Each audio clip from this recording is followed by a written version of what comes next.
আর সব তো পরিযায়ী প্রার্থী, একবার ওখানে দাঁড়া হারায়, আবার আরেক জায়গায় যায়। এবারে আবার সিপিএমের প্রার্থীকে অনুরোধ করছি নেক্সট বারের জন্য জায়গাটা ঠিক করে। এর আগে কলকাতার প্রচারে আপনাকে দেখা গেছিল এক বাবার হয়ে প্রচার করতে, আজকে বাবা এলো আপনার প্রচারে একদম ঈদের নামাজে, কি বলবেন কেমন? না, আজকে প্রচারে আসেননি, আমরা কেউই প্রচারে আসিনি। আজকে একটা শুভ উৎসব, ঈদের উৎসব, সেই জন্য আমরা এসেছি। আমি কোন্নগরেও গেছিলাম, 3টে মসজিদে, ওখানে নামাজিদের সঙ্গে দেখা করে এলাম। আর এখানেও এসেছি, এখানেও আমরা 1 নম্বর ওয়ার্ডে, 2 নম্বর ওয়ার্ডে। আজকে প্রচার নয়, দেখুন মানুষ তো মানুষকে উৎসবের দিন তো কংগ্রাচুলেট করবেই। আমি সবাইকে এখানে ঈদ মুবারক করতে এসেছিলাম, ওনারাও আমাদের উৎসবের দিন আমাদেরকে বলেন। এই সমন্বয়ের ওপরেই তো চলে আমাদের দেশটা। সিপিএম প্রার্থীর সঙ্গে দেখা হলো, আমি সৌজন্য বিনিময় করলাম, আমি ওনাকে বললাম ভালো থাকবেন। এটা তো ব্যক্তি বিশেষের লড়াই নয়, এটা তো আদর্শের লড়াই, মতাদর্শের লড়াই। এবং ঠিক আছে, আমি ওনাকে বলেছি ভালো থাকবেন। বিজেপির তৃতীয় তালিকা প্রকাশ হয়ে গেছে, সেখানেও উত্তরপাড়ার ক্যান্ডিডেটের নাম। ওনাদের ক্যান্ডিডেট নয়, ওনারা পুরো ইলেকশনটা চালানো হচ্ছে এজেন্সি দিয়ে, ইডি, সিবিআই, ইনকাম ট্যাক্স, এখন ইলেকশন কমিশন অফ ইন্ডিয়া। ওনাদের মধ্যেই আমি মমতা বন্দ্যোপাধ্যায় বলেছে, আমিও ইনভাইট করছি গণেশ কুমারকে, উত্তরপাড়ায় প্রার্থী হন, আপনাকেও হারিয়ে দেবো, কোনো ব্যাপার না। এখনও ছেলেরা প্রচার শুরু করিনি, করব, কাল থেকে শুরু হবে। আমি অলরেডি ডোমজুর করেছি, এরপর কালকে উত্তরপাড়া করব, শ্রীরামপুর করব, চাপদানি করব, এরপর নামলাম। ছেলের সঙ্গে আজকে ঈদের নামাজে এসেছিলেন। হ্যাঁ, আমি তো ওয়েলিংটনে একটু আটকে গেছিলাম বৃষ্টি পড়ছিল বলে। ও তো রয়েছে, শীর্ষণ্য রয়েছে, উত্তরপাড়াতেই পড়ে রয়েছে। দুটো পলিটিক্যাল বিভিন্ন অফিসারকে বদলি করা হচ্ছে, আপনি ওটা নিয়ে মামলা করেছি, দেখা যাক। একটা অগণতান্ত্রিক পদ্ধতিতে ইলেকশন কমিশনার চলছে, ভারতবর্ষের সংবিধানকে তার সম্মান দিচ্ছে না, একটি পার্টিকুলার রাজনৈতিক দলের নির্দেশে তিনি কাজ করছেন। অতএব তার ক্ষমতা কারোরই ভারতবর্ষে কোনো জায়গায় বসে থেকে ক্ষমতা সংবিধানের ওপরে নয়, আর রুল অফ লয়ের ওপরে নয়। মানুষের ভালো করাটাই হচ্ছে সংবিধানের সবচেয়ে বড় লক্ষ্য। সেই লক্ষ্য থেকে উনি ডিভিয়েট করে গেছেন।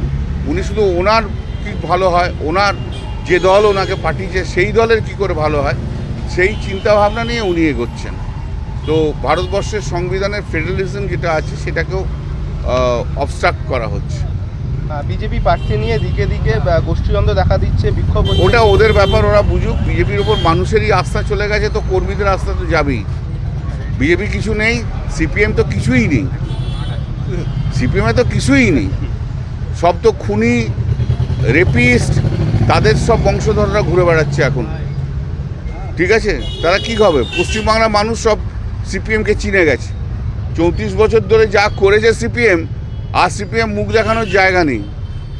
আর সব তো পরিযায়ী প্রার্থী, একবার ওখানে দাঁড়া হারায়, আবার আরেক জায়গায় যায়। এবারে আবার সিপিএমের প্রার্থীকে অনুরোধ করছি নেক্সট বারের জন্য জায়গাটা ঠিক করে রাখুন। উত্তরপাড়ায় শীর্ষণ্যর বিরুদ্ধে বিজেপি এখনো প্রার্থী দিতে পারেনি। সে বিজেপির প্রার্থীই নেই তো প্রার্থী দেবে কোত্থেকে? বিজেপির কিছু নেই। ওই Narendra Modi, ED, CBI, election commission, হাজার হাজার কোটি টাকা, হ্যাঁ, প্রচুর ব্যাটালিয়ান ফোর্স, সেসব রয়েছে।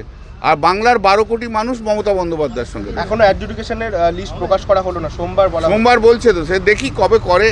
এতে বললাম তো, ইলেকশন কমিশন মোহাম্মদ বিন তুগলকের রাজত্ব চলছে, যা পাচ্ছে করছে, নে লুটে নে, 1 মাস করে নে, তারপর তো আবার সেই পার্বণ উৎসব।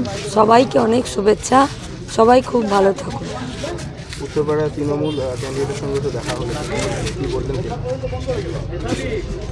কিছু না তো, সবাই ভালো থাকুন। আজকে ঈদের দিন, একদম উৎসবের দিন। গোটা উত্তরপাড়ার সঙ্গে গোটা পশ্চিমবঙ্গের সমস্ত মানুষের কাছেই আমাদের শুভেচ্ছা, সবাই ভালো থাকুন। তৃণমূল প্রার্থী বলছেন আপনাকে শুভেচ্ছা জানিয়েছেন জেতার জন্য, কে জানে, হতে পারে।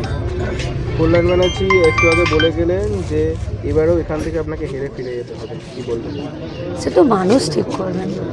আজকের দিনেও আমি হার জিতের কথা কেন বলবো? আজ তো সবাই একটা উৎসবে আছেন, সবাই খুশির ঈদে আছেন। সব ধর্মের, সব অংশের, সব সম্প্রদায়ের মানুষ আছেন। আরো ভালো ভালো খবর দেখতে আজকে সবাই জিতে। বাংলা হান্টের ইউটিউব চ্যানেল। বাংলা হান্টের আরো খবর দেখতে নজর রাখুন। বাংলা খবর মানেই বাংলা হান্ট।